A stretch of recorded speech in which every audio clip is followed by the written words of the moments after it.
반갑습니다, 여러분. 펀한 역사 채널의 권소장입니다.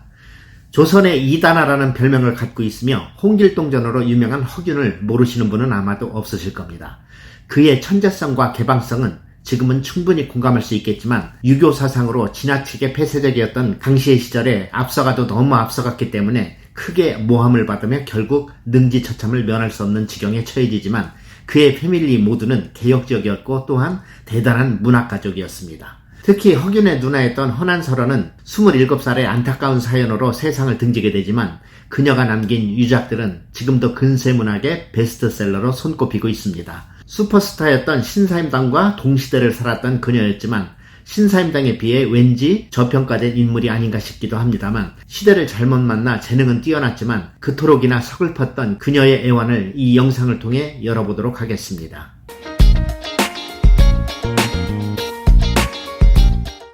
조선이 낳은 천재시인 허난설원은 조선의 전 왕이었던 명종 때 강릉의 초당동에서 허엽의 셋째 딸로 태어났습니다.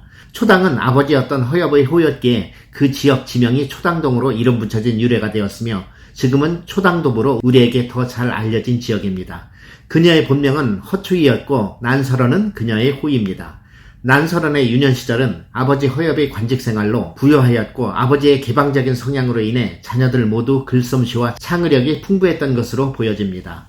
아버지 허엽은 지금도 이름만 대면 알만한 서경덕과 이황의 제자였고 당시 대단한 문신이었으며 또한 그의 가문은 명문가로 알려져 있으며 그의 가족은 허씨 오문장가라는 별명을 얻기도 하였습니다. 특히 이 집안의 멋진 점은 남자고 여자고 일체의 차별이 없었다는 점입니다. 당시는 여성에게 글공부를 시키지 않았던 사회적 분위기였지만 아버지의 평등사상으로 인해 난설원은 학문을 익힐 수 있었고 그로 인해 난설원의 숨은 재능은 빛을 발하게 됩니다. 광환 백옥류 상량문이라는 글이 있는데 신선세계에 있다는 누각에 자신이 초대되어 그 누각의 상량문을 썼다는 발칙한 상상적 산문인데 어이없게도 그녀의 나이가 지금의 초등학교 1학년인 8살이었다고 합니다. 이 어린아이의 글이 입소문이 나기 시작했고 이 내용의 상량문을 당대 최고의 명필이었던 한석봉이 쓰면서 그녀의 데뷔작이 꽃이 피게 됩니다. 친오빠였던 그녀의 둘째 오빠 허봉은 난설원을 특별히 예뻐했는데 명나라에서 얻어온 당대 최고로 손꼽히는 두보의 시집 등을 난설원에게 전해주니 그녀의 시적 감각은 불꽃이 일게 되었습니다. 허봉은 동생의 재능을 알아보고 자신의 오랜 친구인 손곡 이달에게 난설원의 시공부를 부탁하였습니다. 사랑하는 오빠의 친구이자 천재신이었던 이달이었지만 이달은 서울 출신이었기에 과거 시험을 볼 수도 없었고 그로 인해 출세도 하지 못하는 것을 보면서 난설원은 신분차별에 대한 문제의식이 생기기 시작하지 않았나 싶습니다. 참고로 서얼이란 말은 양반 아버지와 평민 어머니 사이에서 태어난 아이를 서자라고 하고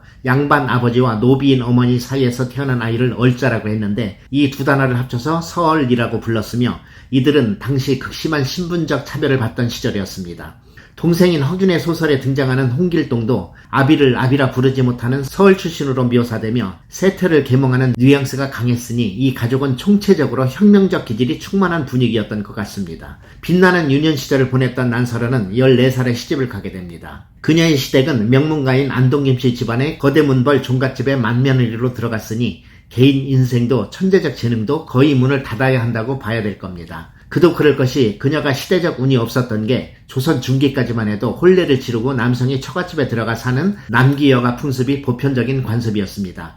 장가간다는 말은 지금도 우리가 보편적으로 쓰는 말인데 이때의 관습이 유래가 되어진 말이기도 합니다. 하지만 이 시기부터 혼례 후 여성이 시댁에 들어가는 친형제가 시작되는 초창기 시절이었기 때문에 많은 혼란이 있었던 상황의 중심에 이 난설원이 있었던 것입니다. 비슷한 시기 신사임당의 경우를 보면 혼인 후 친정에서 살았기 때문에 그녀의 재능이 빛을 발했던 것처럼 난설원도 개방적인 친정집에서 살았더라면 정서적으로 훨씬 안정된 삶을 살며 재능이 훨씬 더 빛을 발하지 않았겠나 싶습니다. 슬하에 딸 하나 아들 하나를 두었지만 남편은 번번이 과거에 낙방하는 시덥잖은 사람이어서 주로 합숙 공부방에 나가 살아야 했으니 아이들의 양육과 시어른의 봉양은 오로지 그녀의 몫이었습니다. 특히 학문과 글재주가 본인보다 훨씬 뛰어난 난설원을 대하는 그녀의 남편의 심리는 어떠했을까 하는 생각도 해볼 수 있는 대목입니다. 열린 가문에서 자라 재능있고 창조적인 그녀에게 이 결혼 생활은 실로 참담한 현실이었습니다. 그러던 중 오빠인 허봉이 그녀의 재능을 응원하는 글과 함께 붓을 선물했는데 난설원은 벅찬 마음을 다잡고 시댁 어른들의 눈을 피해 밤을 새워 시를 쓰곤 했습니다.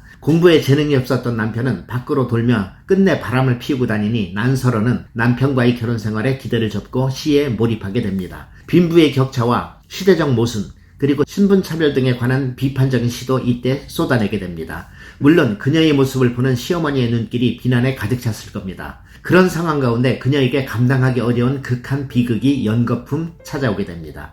그녀의 아버지가 관찰사직을 마치고 한양으로 돌아오는 길에 급사를 당하게 되었고 얼마 지나지 않아 딸이 병으로 죽게 되었으며 그리고 이듬해 아들마저 저 세상으로 떠나게 되니 한 인간으로서 실로 감당하기 어려운 상황을 맞게 됩니다.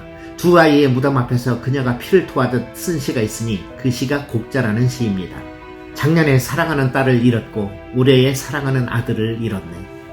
슬프고 슬프도다. 광릉 땅에 한 쌍의 무덤이 서로 마주하고 일어섰네. 백양나무에 쓸쓸히 바람 불고 귀신 붙은 소나무와 오동나무를 밝히네. 종이돈으로 너희들 혼을 부르고 맹물을 너희들 무덤에 따른다.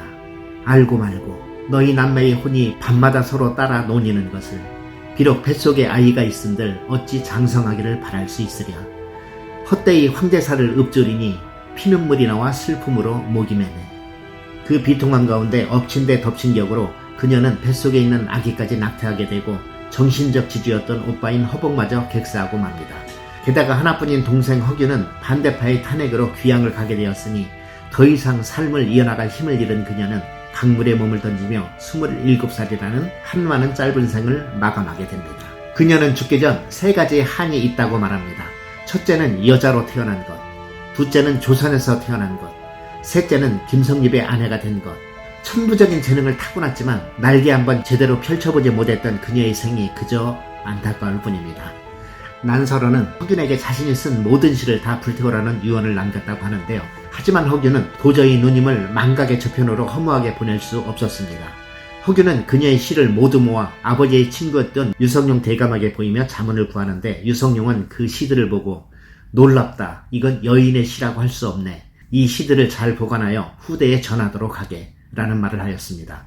그 후 얼마 지나지 않아 임진왜란이 발발했고 명나라에서 조선을 돕기 위해 사신들이 왔으며 말솜씨와 중국말이 능한 허균이 그들을 접대하게 됩니다. 대화 중 조선의 시를 찾는 그들에게 여러 시들과 함께 허난설현의 시도 함께 보여주게 됩니다. 중국 사신들은 그녀의 시를 보고 큰 감동을 받게 되었고 사신으로 온 뛰어난 문장가인 주지번은 허균의 부탁으로 그 시의 서문을 기꺼이 써주게 됩니다. 그 후 수많은 명나라의 서적에 허난설현의 시가 실리게 되며 그녀의 시가 중국의 열풍을 일으키게 됩니다.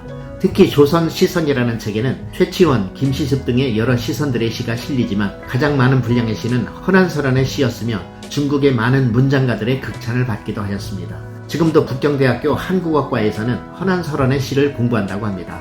그녀의 시는 문학성뿐 아니라 시대를 앞서가는 개혁정신과 평등사상에 깔려있어 지금 시대에도 높은 평가를 받고 있는 것입니다. 중국뿐 아니라 일본에서도 허난설현의 시는 엄청난 인기를 끌며 국제적으로 인정받게 되었지만 정작 우리 조선에서는 여성이라는 이유만으로 천대받았으니 안타까운 마음을 금할 길이 없습니다. 세계사를 봐도 죽은 후 더 유명해진 예술가들이 많은데 이 허난설현의 경우가 그런 상황이었습니다. 16세기에 21세기를 살았던 여인 허난설현. 지금 강릉 초당동에 가면 생가가 보존되어 있어 그녀의 자취를 찾아볼 수 있습니다. 제가 가보니 신사임당의 생가인 오죽헌에는 사람들이 많이 찾아오시는데 허난설현의 생가는 썰렁했습니다. 강릉에 혹시 가실 기회가 있으시다면 꼭 방문하셔서 그녀의 한 맺힌 정서를 한번 느껴보시는 건 어떨까 싶습니다. 시청해주셔서 감사합니다.